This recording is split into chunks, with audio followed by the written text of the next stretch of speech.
Okay, we have read the three stories of this book. Now we will read the fourth chapter whose name is the Rat Trap. ये chapter किसके बारे में है? चूहेदानी के बारे में, रेड ट्रैप। सेल्मा लेगरलोफ ने इस चैप्टर को लिखा था। राइटर का नेम याद कर लो, Selma लेगरलोफ, whose birth is in 1858 and death in 1940. Selma Lagerlöf was a Swedish writer whose stories have been translated into many languages. ये स्वीडिश राइटर थे, मतलब स्वीडिश के रहने वाले थे, जिनकी स्टोरीज को बहुत सी लैंग्वेजेस के अंदर कन्वर्ट करके भी लिखा गया है। मतलब इन्होंने अपनी लाइफ टाइम में स्टोरीज लिखी है और उसे अलग अलग लैंग्वेज में ट्रांसलेट भी किया गया है। A universal theme runs through all of them, और एक यूनिवर्सल थीम उन सभी के अंदर काम करती है। मतलब सभी स्टोरीज उन्होंने एक ही थीम के ऊपर लिखी है। वो थीम क्या है? A belief that the essential goodness in a human being can be awakened through understanding and love. इसके अंदर थीम क्या बताई गई है कि एक व्यक्ति के अंदर अच्छाई तभी जगाई जा सकती है अगर उस व्यक्ति के अंदर अंडरस्टैंडिंग और लव को पैदा किया जा सके। मतलब जिस व्यक्ति के अंदर अंडरस्टैंडिंग और लव आ जाएगा, उस व्यक्ति के अंदर क्या जाग जाएगी? गुडनेस, अच्छाई जाग जाएगी। और इसी स्टोरी के अंदर भी हम इसी चीज के बारे में पढ़ेंगे कि कैसे एक बुरा व्यक्ति एक अच्छे व्यक्ति के अंदर कन्वर्ट हो जाता है। This story is set amidst the mines of Sweden, और ये जो स्टोरी है वो कहाँ लिखी गई है? स्वीडन की माइंस। माइंस होते हैं खानों में, कारखानों में लिखी गई है। रिच इन आयरन और, जो कि किससे भरे हुए हैं? लोह खाने से। Which figure large in the history and legends of that country, और आज भी इन्हीं के कारण हमें जाना जाता है, हमारी पूरी कंट्री के अंदर हिस्ट्री में जाना जाता है इन्हीं लोह खानों के कारण। The story is told somewhat in the manner of A fairy tale, और ये जो स्टोरी है वो किस मैनर में लिखी गई है? फेरी, परियों की कहानी की तरह लिखी गई है। जिस तरह की परियों की कहानी में सब कुछ इमेजिन करके लिखा गया होता है, वैसे इस कहानी में भी सब कुछ इमेजिनेशन बताई गई है। जो चीजें पॉसिबल नहीं है उन चीजों को भी बताया गया है। तो हम पढ़ते हैं इस स्टोरी के बारे में। और ये जो पूरी स्टोरी है वो किसके ऊपर डिपेंडेंट है? एक रेड ट्रैपर के ऊपर। Let's start the story. Once upon a time there was a man who went around selling small rat traps of wire. एक बार एक व्यक्ति था जो कि इधर उधर घूम कर क्या बेचता था? रेड ट्रैप्स बेचता था, मतलब चूहेदानियां बेचता था। और ये जो चूहेदानियां थी वो किससे बनी होती थी? वायर से। He made them himself at odd moments, और वह ये चूहेदानियां स्वयं बनाता था जब भी उसे फ्री टाइम मिलता था। From the material he got by begging in the stores or at the big farms, और ये उस मटेरियल से इन चूहेदानियों को बनाता था जो कि वो बीक में मांग कर लाता था। कहाँ से मांग कर लाता था? स्टोर से और बिग फार्म से, मतलब बड़े बड़े फार्म से या स्टोर से जो भी सामग्री वो मांग कर लाता था उन्हीं को जोड़कर वो ये रेड ट्रैप्स बनाता था। But even so the business was not specially profitable, लेकिन फिर भी ये जो बिजनेस था वो उसका इतना लाभदायक नहीं था। So he had to resort to both begging and petty thieveries, इसीलिए रिसोर्ट का मतलब होता है सहारा लेना, तो उसे छोटी छोटी चोरियों का, और बीक, बैगिंग का मतलब क्या होता है? बीक मांगना। थीवरी का मतलब क्या होता है? चोरियां, छोटी छोटी चोरियां, और उसे बीक मांगने का सहारा लेना पड़ता था। To keep body and soul together, ताकि वो अपनी बॉडी और सोल को साथ में रख सके, मतलब अपने आप को जिंदा रख सके। इवन सो हिज क्लोथ्स वर इन रैग्स, इसके अलावा जो उसके कपड़े थे वो कैसे थे? फटे पुराने थे, मतलब चिथड़े उड़े हुए थे उसके कपड़ों के। हिज चीक्स वर संकन, उसके जो गाल थे वो अंदर की ओर धसे हुए थे। And hunger gleamed in his eyes, और जो भूख थी वो उसकी आंखों से साफ झांकती थी।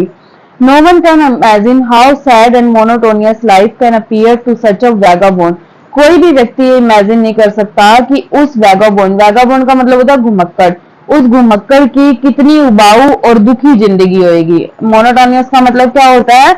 उबाऊ, कि उस घुमक्कड़ की कितनी उबाऊ और दुखी जिंदगी होगी। Who plots along the road, plots का मतलब क्या होगा? थके हारे हुए चलना, जो कि सिर्फ रोड के किनारे थके हारे चलता रहता है। Left to his own meditation, जो कि अपनी ही मेडिटेशन, अपने ही ख्यालों में खोया रहता है। But one day this man had fallen into a line of thought, लेकिन एक दिन वो एक व्यक्ति किसी चीज के बारे में सोचने लग जाता है, which really seems to him entertaining, जो उसे बहुत ज्यादा एंटरटेनिंग लगती है। अब देखो चलते चलते रोड के ऊपर कुछ सोच रहा है, और वो जो सोच रहा है वो उसे बहुत ज्यादा एंटरटेनिंग लग रही है। He had naturally been thinking of his rat traps, वो ज्यादातर अपनी किस चीज के बारे में सोचता रहता था? रेड ट्रैप्स, चूहेदानियों के बारे में। When suddenly he was struck by the idea that the whole, और फिर उसे इसी तरह का एक आइडिया मिलता है जैसे वो सोच रहा होता है रेड ट्रैप्स के बारे में कि that the whole world about him, the whole world with his land, कि ये जो पूरा संसार है जो भी उसके प्रति जैसा भी है, the whole world जो पूरा संसार है with its land जिसके अंदर सारे लैंड आ गए, सीज समुंदर, its cities and villages सभी शहर सभी गांव, वो is nothing but a big red trap, वो कुछ भी नहीं है सिवाय किसके एक बड़े रेड ट्रैप के। मतलब उसने पूरे संसार को किसके साथ कंपैरिजन कर दिया, एक चूहेदानी की तरह। मतलब उसने कहा कि पूरा संसार कुछ नहीं है जिसके अंदर ये लैंड सी विलेज सिटीज सभी को इंक्लूड कर लिया जाए तो वो कुछ भी नहीं, सिर्फ क्या है एक बड़ा सा चूहेदानी।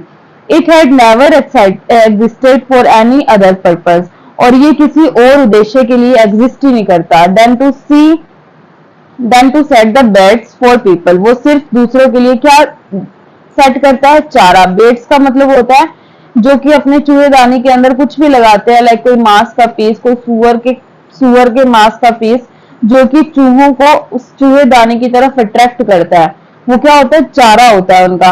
तो ये जो व्यक्ति है जो चूहेदानी बेचने वाला, वो क्या कह रहा है कि जो पूरा संसार है वो एक चूहेदानी के समान है जिसका एक ही उद्देश्य है लोगों के सामने चारा प्रस्तुत करना। It offer riches and joys, और ये हमारे सामने क्या प्रस्तुत करता है, रिचेज मतलब अमीरी, खुशियां, शेल्टर रहने के लिए स्थान, खाने के लिए खाना, हीट एंड क्लोथिंग गर्मी, पहनने के लिए कपड़े, exactly as the rat trap offer cheese, जिस तरह से चूहेदानी क्या ऑफर करती है, चीज ऑफर करती है। पोर्क का मतलब होता है सुअर का मांस। And as soon as anyone let himself be tempted to touch the bait, जैसे ही कोई भी व्यक्ति उस चीज के प्रति ललचा जाता है, मतलब joy riches shelter food heat clothing को देखकर उसके प्रति ललचा जाता है, क्लोज इन ऑन हिम, तो ये जो चूहेदानी है, ये जो संसार रूपी चूहेदानी है वो उसके ऊपर बंद हो जाती है। And then everything came to an end, और फिर प्रत्येक चीज का अंत हो जाता है। The world had of course never been very kind to him, ये जो पूरा संसार था वो कभी भी उसके प्रति ज्यादा दयालु नहीं रहा था। So it gave him unwanted joy to think ill of it, इसीलिए ये जो उसके जो संसार के बारे में बुरी बुरी चीजें सोच रहा है वो उसको क्या दे रहा था, अनवांटेड जॉय, मतलब बहुत सी खुशियां दे रहा था, क्योंकि ये जो संसार था वो कभी भी उसके साथ में अच्छा बिहेव नहीं करता था, उसके साथ हॉस्पिटैलिटी नहीं करता था, इसीलिए वो इस संसार के बारे में हमेशा बुरा इल ही सोचता रहता था।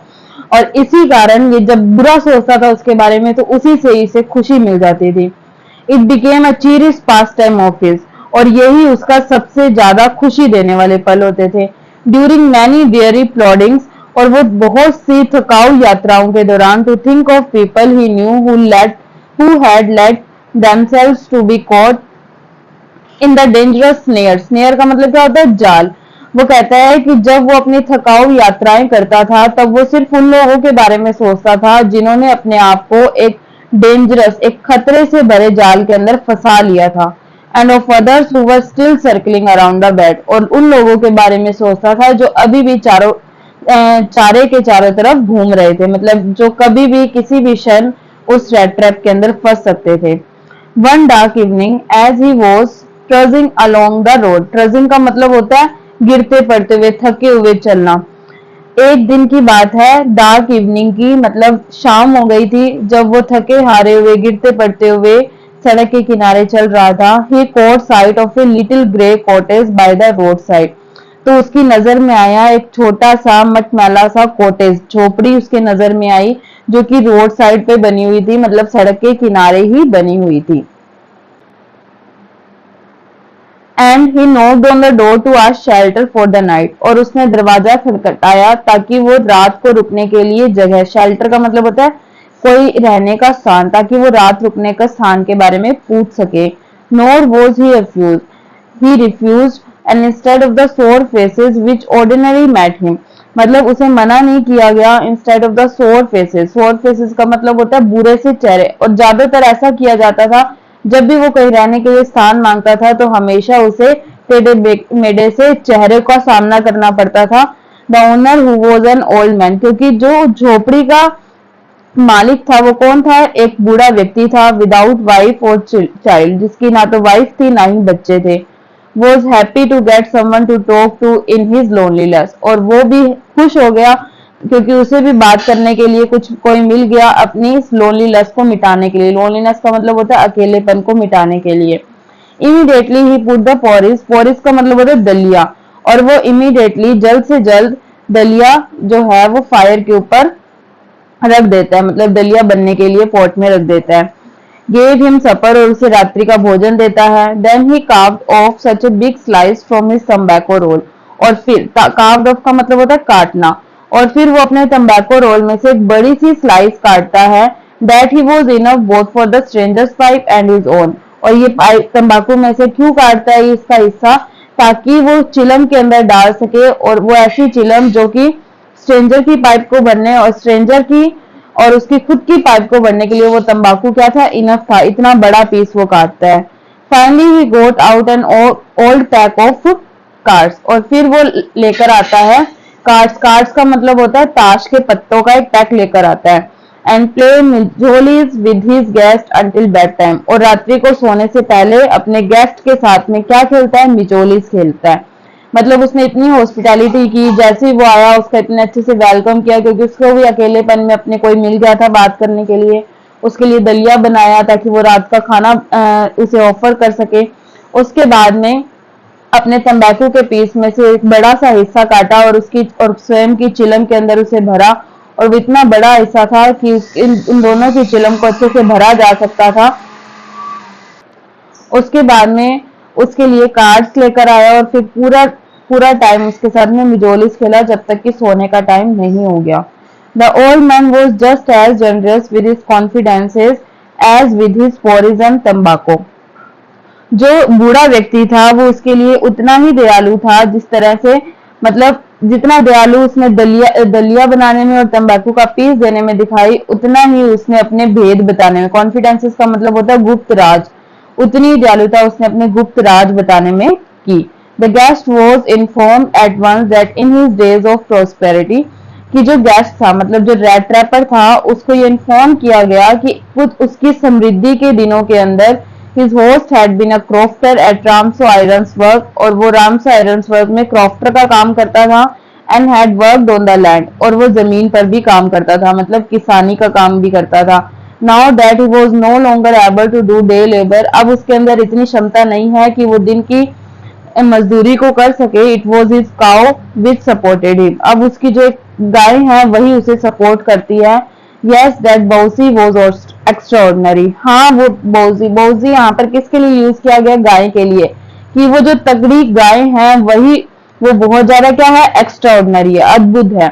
She could give milk for the creamery, creamery होता है मक्खनशाला, और जो वो गाय है वो उसे क्या देती है, दूध देती है मक्खनशाला में देने के लिए एवरी डे, प्रत्येक दिन। And last month he had receive all of 30 kronor payment, और पिछले ही महीने उसने उसका गाय का दूध बेचकर कितने रुपए प्राप्त किए हैं, 30 क्रोनर। मतलब उसने उसके प्रति कुछ ज्यादा ही दयालुता दिखा दी, उसने उसे तंबाकू का पीस भी दिया, पोरिस भी बना के दिया, इसके अलावा उसने अपने गुप्त राज भी उसे बता दिए कि मेरे पास 30 क्रोनर रुपीज भी है। The stranger must have seen incredulous, और जो स्ट्रेंजर है वो अवश्य ही अविश्वसनीय दिखाई दे रहा होगा। For the old man got up, मतलब स्ट्रेंजर ने शायद उसकी बात पे विश्वास नहीं किया कि उसके पास 30 क्रोनर रुपीज हैं। For the old man got up and went to the window, तो बूढ़ा व्यक्ति खड़ा हुआ और खिड़की की तरफ गया। टुक down a leather pouch which hung on A nail, nail का मतलब होता है कील, एक लेदर पाउच को उतारा जो कि एक कील के ऊपर लटका हुआ था। इन द विंडो फ्रेम, मतलब खिड़की के एक फ्रेम के ऊपर एक कील लगी थी जिसके ऊपर एक लेदर का पाउच टंगा हुआ था, उस पाउच को उसने उतारा। And picked out 3 wrinkled 10 kronor bill, और उसने 3 मुड़े हुए 10 क्रोनर के बिल निकाले, मतलब 3 10 क्रोनर के रुपीज निकाले। This he held up before the eyes of his guest, और फिर उसने इन तीनों नोटों को किसके सामने रख दिया, गेस्ट की आंखों के सामने। नॉडिंग नॉइली, नॉडिंग का मतलब होता है सिर हिलाना, तो गेस्ट ने उन्हें देखते हुए सिर हिला दिया और मान लिया कि उसके पास 30 क्रोनर रुपीज है।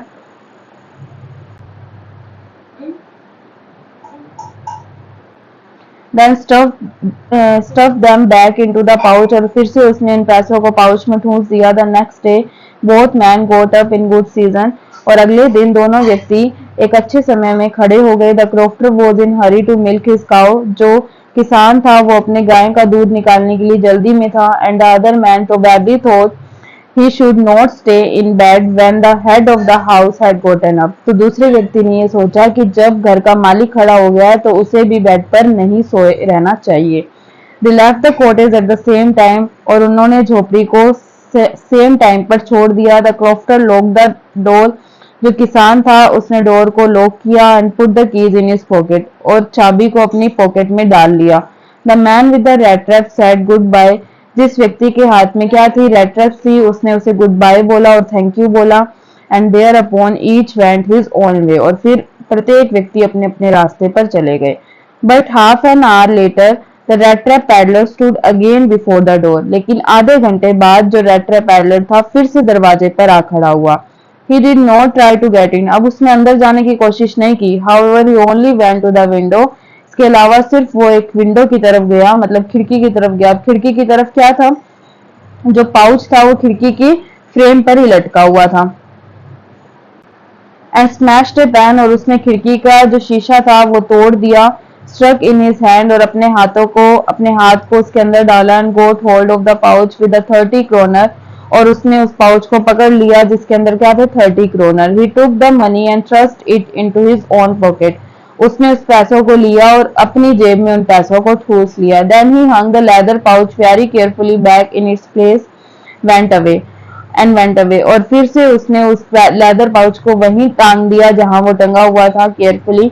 और फिर वहां उस स्थान से चला गया। And he walked along the money in his pocket। He felt quite pleased with his smartness। जब उसके जेब के अंदर वो पैसे थे तो वो अपनी स्मार्टनेस के ऊपर बहुत ज्यादा खुश दिखाई दे रहा था कि वाह, मैंने उसको धोखा दे दिया, उसके पैसे को चोरी कर लिया। He realized of course that at first he dared not continue on the public highway। शुरू में उसने ये रियलाइज किया कि उसे इस चीज की हिम्मत नहीं करनी चाहिए, मतलब पब्लिक हाईवे पर नहीं चलना चाहिए, क्योंकि उसने चोरी की थी तो वो पब्लिक हाईवे पर चलने को नकार रहा था। But must turn off the road. उसने उस रोड को बदल दिया। Into the woods. अब वो कहाँ एंटर कर गया, वुड्स में। वुड्स का मतलब होता है फॉरेस्ट के अंदर। During the first hours this caused him no difficulty. शुरू में उसे कोई भी परेशानी नहीं हुई। Later in the day it become worse. लेकिन जैसे जैसे दिन ढलता रहा ये बुरा होता रहा, मतलब जो दिन था, दिन की रोशनी थी, वो खत्म होती रही, जिसके कारण जो वहां का वातावरण था वो बुरा होता रहा। For it was a big and confusing forest. क्योंकि ये बहुत बड़ा और एक कंफ्यूजिंग फॉरेस्ट था। विच ही हैड गोटन इनटू। जिसके अंदर वो प्रवेश कर गया था। He tried to be sure to walk in a definite direction। उसने ये चीज की कोशिश की कि वो एक निश्चित स्थान की तरफ या निश्चित डायरेक्शन में चलेगा। But the pass twisted back and forth so strangely। लेकिन वहां के जो रास्ते थे वो बुरी तरह से एक दूसरे में उलझे हुए थे, ट्विस्ट किए हुए थे। और स्ट्रेंजली का मतलब होता है बहुत ही अद्भुत तरीके से, मतलब समझ में नहीं आ रहा था कि कौन सा रास्ता किस तरफ जाता है। He walked without coming to an end of the wood। वो चलता रहा लेकिन उस फॉरेस्ट का कोई भी अंत नहीं आया। And finally he realized that he had only been walking around in the same part of the forest। और अंत में उसे इस बात का अनुभव हुआ कि वो शायद फॉरेस्ट के सिर्फ एक ही पार्ट में बार बार चक्कर लगा रहा है, मतलब सेम पार्ट में वो घूम रहा है। All at once he recalled his thoughts about the world। और फिर से उसे उसी थॉट के बारे में याद आया जो थॉट उसने उस संसार के बारे में बनाया था कि ये जो संसार है वो और कुछ भी नहीं, सिर्फ एक बड़ा सा क्या है, चूहेदानी है जो कि लोगों को ललचाती है और अपने अंदर फंसा लेती है। तो वही थॉट उसे अब खुद के लिए याद आ रहा है क्योंकि वो भी इस चूहेदानी में फंस चुका था।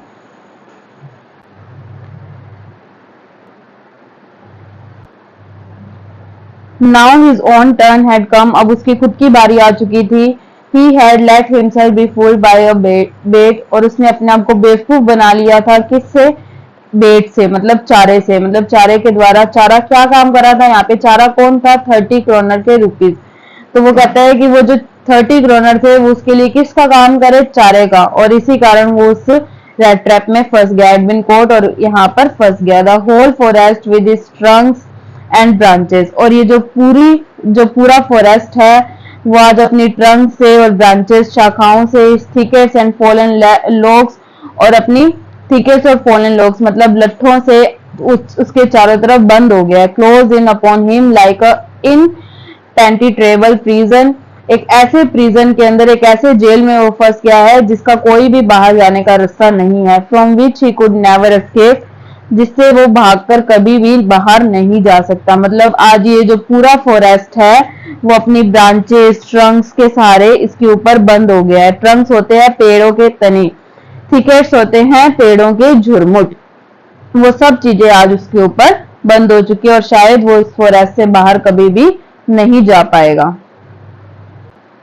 It was late in December. Darkness was already descending over the forest. अब ये दिसंबर के अंत का समय है, मतलब ठंड का टाइम है। तो ठंड में क्या होता है, जो अंधेरा होता है वो जल्दी हो जाता है। Darkness was already descending over the forest. जो अंधेरा था वो फॉरेस्ट के चारों तरफ छा रहा था।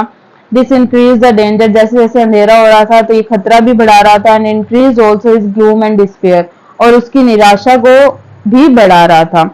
Finally he saw no way out. और फिर अंत में उसे बाहर जाने का कोई भी रास्ता नहीं मिला। And he sank down on the ground. तो वहीं वो ग्राउंड के ऊपर लेट गया। Tired to death. और अब वो किसका इंतजार करने लगा, मृत्यु का। मतलब अब वो थक चुका था इतना कि वो सिर्फ मृत्यु का इंतजार कर सकता था। Thinking that his last moment had come. और वह ये सोच रहा था कि उसकी जिंदगी का अंतिम क्षण आ गया है।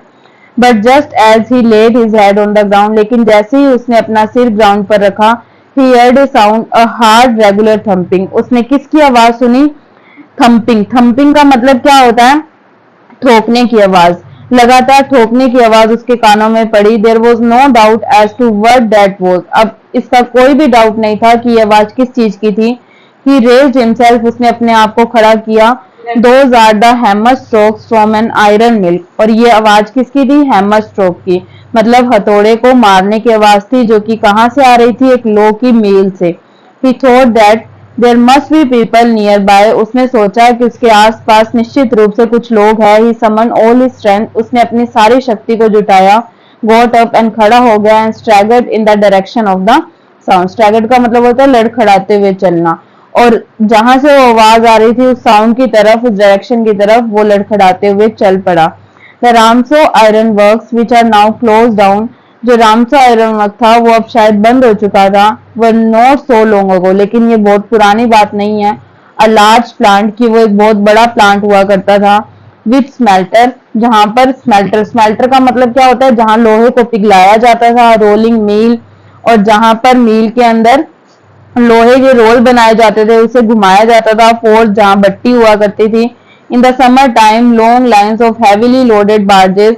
समर टाइम के अंदर क्या होता था, लंबी लंबी कतारें बनाई जाती थी और हैवीली मतलब पूरी तरह से भरी हुई बार्जेस। बार्जेस का मतलब होता है नावें लाई जाती थी, मतलब नावों के अंदर माल भरकर लाया जाता था।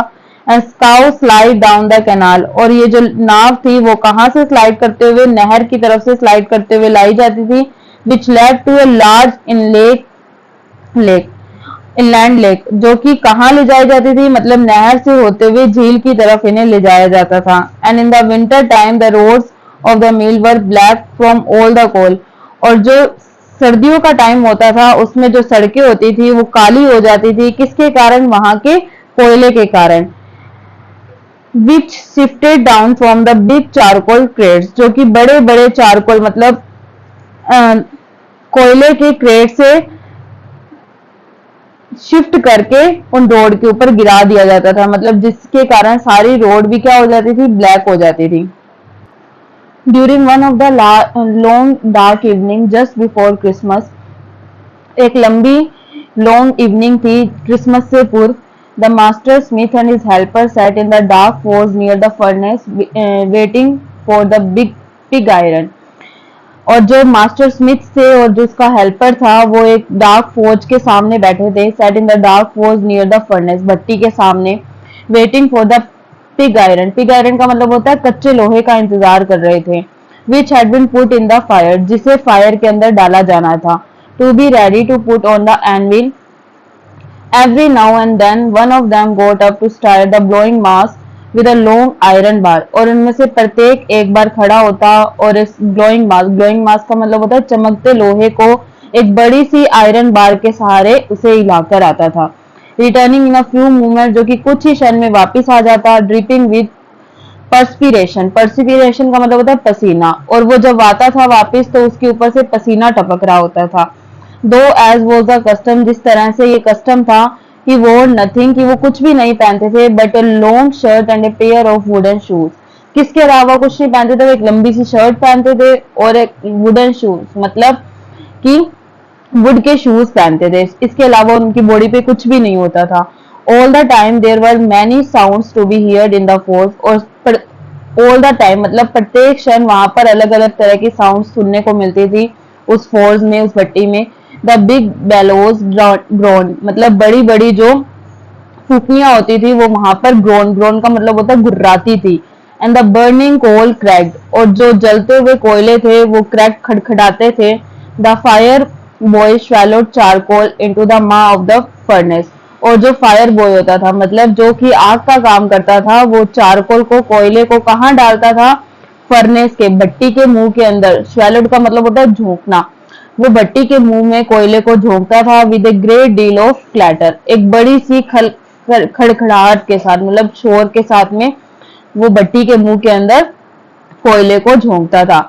आउटसाइड रोड द वाटरफॉल, और बाहर किसकी आवाज आती थी, वाटरफॉल की। And A sharp north wind, और नॉर्थ की तरफ चलती हुई हवा की। Whip the rain against the brick tiled roof, और जो छत के ऊपर ब्रिक टाइल्ड रूफ थी, मतलब जो कि टाइल की रूफ थी, उसके ऊपर जब बारिश पड़ती थी तो उसकी आवाज आती थी। मतलब देखो पूरे टाइम उस फोर्स के अंदर, उस मील के अंदर किसी ना किसी चीज की आवाजें आती रहती थी, जैसे अलग अलग तरह की आवाजें। किस तरह की आवाजें, जिस तरह से जब भी वो भट्टी के अंदर कोयले को डालते थे तो उसकी आवाजें, बड़ी बड़ी फूंकनियों की गुर्राने की आवाजें, बड़ी बड़ी चारकोल मतलब जो अपना कोयला था उसके खड़खड़ाने की आवाजें, और जो जब बारिश होती थी तो बारिश जब टाइल रूफ के ऊपर पड़ती थी तो उसकी आवाजें, हवा के चलने की आवाजें, और उस फोर्स के जस्ट बाहर एक वाटरफॉल था, वाटरफॉल मतलब झरना था, उस झरने की आवाजें। तो पूरा टाइम वो साउंड से भरा रहता था। It was probably on account of all this noise that the blacksmith did not notice that a man had opened the gate and entered the force, और शायद इन्हीं आवाजों के कारण जो वहां का काम करने वाला ब्लैक स्मिथ था, जो लुहार था, वो शायद किसी के ऊपर ध्यान नहीं दे पाता था जो भी इस गेट के अंदर एंटर करता था। Until he stood close up to the furnace, जब तक कि वो भट्टी के पास में नहीं आ जाता तब तक उस स्मिथ का, ब्लैक स्मिथ का उसकी तरफ ध्यान ही नहीं जाता था। क्यों? क्योंकि वहां पर बहुत ज्यादा शोर होता था। Surely it was nothing unusual for poor vagabond, और शायद ये किसी के लिए भी अनयूजुअल नहीं था, क्योंकि वहां पे बहुत से शायद पुअर, गरीब घुमक्कड़ लोग आते रहते होंगे, without any better shelter for the night to be attracted to, और शायद वो उस किसके लिए आते थे, वहां पर एक अच्छे शेल्टर, एक रहने के स्थान के लिए आते थे ताकि वो अपनी रात गुजार सके। और वो किससे अट्रैक्ट होकर आते थे, अट्रैक्टेड टू द फोर्स, वो उस मील की तरफ, उस फोर्स की तरफ किससे अट्रैक्ट होकर आते थे, by the glow of light, मतलब एक रोशनी के ग्लो के कारण। Which escape through the sooty pane, sooty panes का मतलब होता है जो काले पड़े हुए शीशों के अंदर से जो रोशनी आती थी बाहर तक, उस रोशनी को देखकर वहां पर बहुत से घुमक्कड़ शायद रात बिताने के लिए शेल्टर मांगने आते होंगे। And to come in to warm themselves, और शायद वो अंदर किस लिए आते होंगे, अपने आप को गर्म करने के लिए। In front of the fire, आग के सामने अपने आप को गर्म करने आते होंगे। The blacksmith glanced only casually and indifferently at the intruder, और जो ब्लैक स्मिथ होता था वो सिर्फ उनकी तरफ एक झलक झलक से देखता था। कैजुअली एंड इनडिफरेंटली मतलब अपने कहते हैं ना, इग्नोरेंस करते हुए उनकी तरफ देखता था eight the intruder.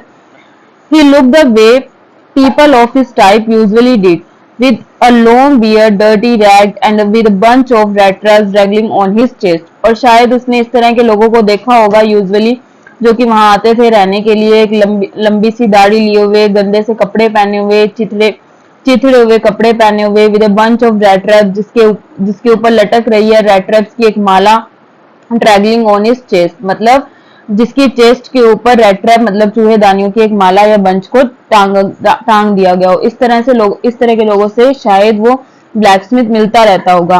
He asked permission to stay, जो रेड ट्रैप पर था उसने वहां रहने की परमिशन मांगी। And the master blacksmith nodded a haughty consent without honouring him with a single word, और फिर जो ब्लैक स्मिथ था उसने अपना सिर हिला दिया हाँ में कंसेंट देते हुए, लेकिन उसने उसके सम्मान के लिए एक वर्ड भी नहीं बोला, मतलब सीधा उसे सिर हिलाकर कंसेंट दे दिया कि हाँ तुम यहाँ रुक सकते हो।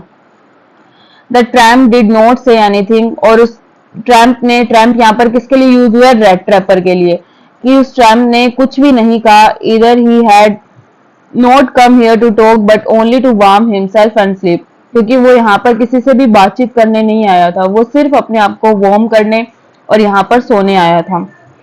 इन those days Ramsjo iron mill was owned by a very prominent iron master, और उन दिनों जो रामसो आयरन मिल थी वो किसके द्वारा चलाई जाती थी? एक बहुत ही जाने माने आयरन मास्टर के द्वारा। whose greatest ambition was to ship out good iron to the market, जिसका सबसे बड़ा उद्देश्य क्या था? अच्छे लोहे को मार्केट तक पहुंचाना। he was both night and day to see that the work was done as possible as well as possible, और वो दिन रात इसी चीज को देखने में लगा रहता था कि जितना अच्छा काम हो सकता है उतना अच्छा काम उस मेल में हो। And at this very moment he came into the forge, और उसी क्षण वो उस फोर्स के अंदर आया। On one of his 90 rounds of inspection, और वो उसके रात के इंस्पेक्शन के राउंड में से ही एक था, मतलब वो वहां पर किसी से मिलने नहीं आया था, वो सिर्फ वहां पर ये देखने आया था, इंस्पेक्शन करने आया था कि जो वहां का काम है वो सही से हो रहा है या नहीं। Naturally, the first thing he saw was the tall ragamuffin who had eased his way so close to the furnace, और सबसे पहले उसका ध्यान किसकी तरफ गया? एक लंबे रैगामफिन का मतलब होता है चिथड़े उड़े हुए एक व्यक्ति की तरफ। who had eased his way so close to the furnace, जो कि भट्टी के बहुत पास सोया हुआ था अपने आप को सुखद महसूस करवाने के लिए। That steam rose from his wet rags, और उसके गीले कपड़ों में से क्या आ रही थी? भाप उत्पन्न हो रही थी, क्योंकि उसके कपड़े गीले थे और वो आग के पास सोया हुआ था, तो जैसी आग की तपत उसके ऊपर पड़ रही थी तो उसके कपड़ों में से भाप निकल रही थी। The iron master did not follow the example of the black Smith, और आयरन मास्टर ने उसकी तरह नहीं किया, मतलब जो मील का मालिक था वो ब्लैक स्मिथ की तरह उसे इग्नोर नहीं करता।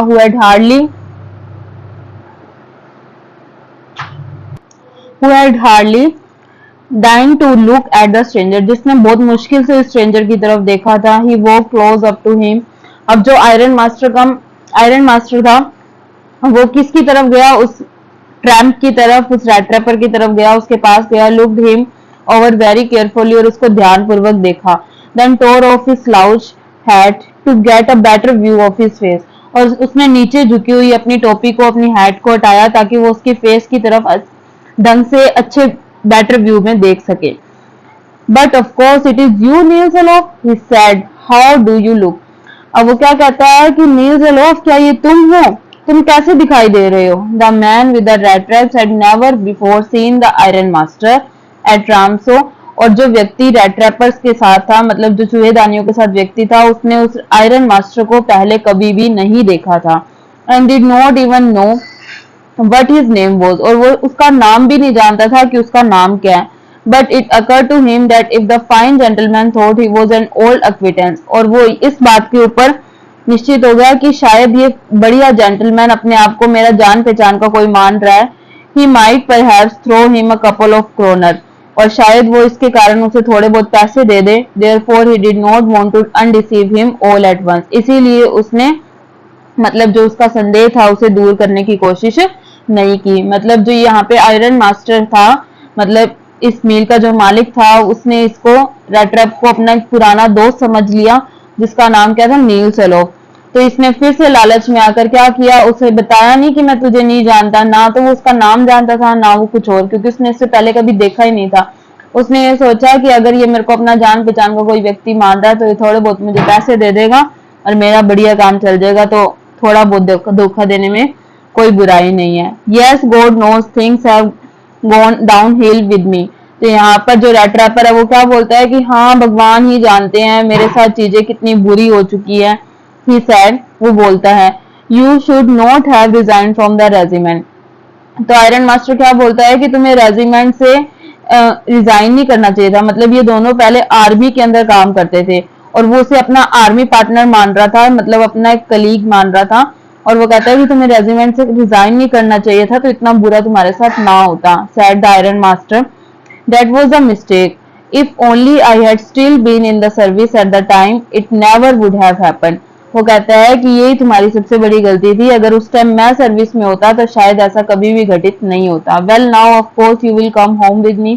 चलो ये सब छोड़ो, अब तुम मेरे साथ मेरे घर चलो। To go along up to the manor house and be received the owner like an old regiment comrade, that however did not please the tramp. तो उसके साथ में उसके घर जाना और उसके साथ में एक ऐसी इज्जत पाना, घुमक्कड़, क्योंकि वो था तो घुमक्कड़ ही, उसे इस बात की खुशी नहीं थी कि वो उस मैनर हाउस में मतलब सारेंट मास्टर के घर जाता और एक पुराने ओल्ड रेजिमेंट कॉमरेड की तरह उसके अंदर सम्मान उसे मिलता वहां पर। तो इस बात से वो खुश नहीं हुआ, क्योंकि वो इतना भी धोखा नहीं देना चाहता था, वो सिर्फ उसे थोड़े बहुत पैसे लेना चाहता था, वो इसके प्रति कोई भी इज्जत नहीं लेना चाहता था, क्योंकि वो अपने आप को एक ओल्ड रेजिमेंट नहीं शो करना चाहता था, क्योंकि वो था तो एक घुमक्कड़ ही।